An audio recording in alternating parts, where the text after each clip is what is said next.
आणि मला सांग, तू हे सगळं कसं सिद्ध करशील? डीएनए टेस्ट करून?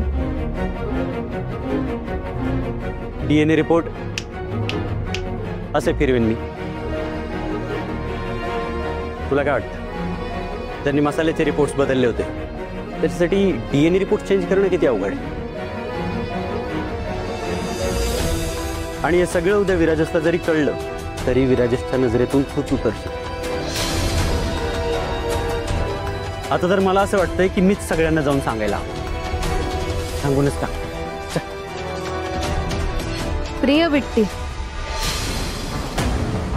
तू आधी विराजसला तुझ्या प्रेमात पाड.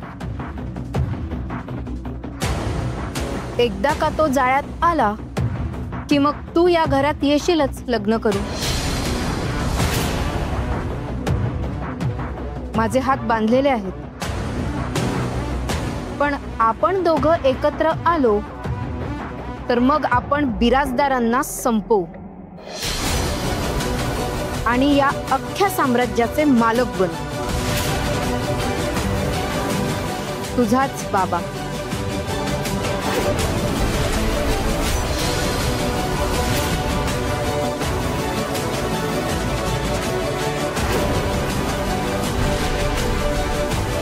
सुमित पैठणकर.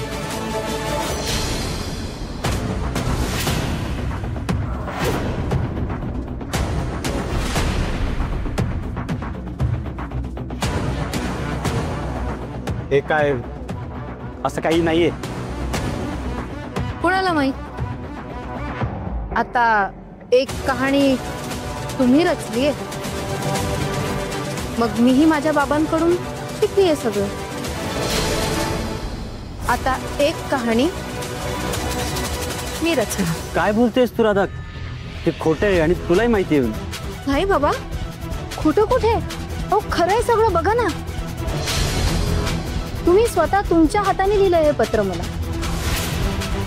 आणि बाकी कोणाचा विश्वास बसो वा न बसो, पण विजेंद्र बिराजदार यांचा विश्वास नक्की बसेल,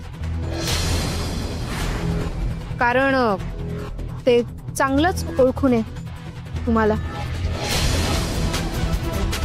एक चोर दुसऱ्या चोरावर कधीच विश्वास ठेवत नाही.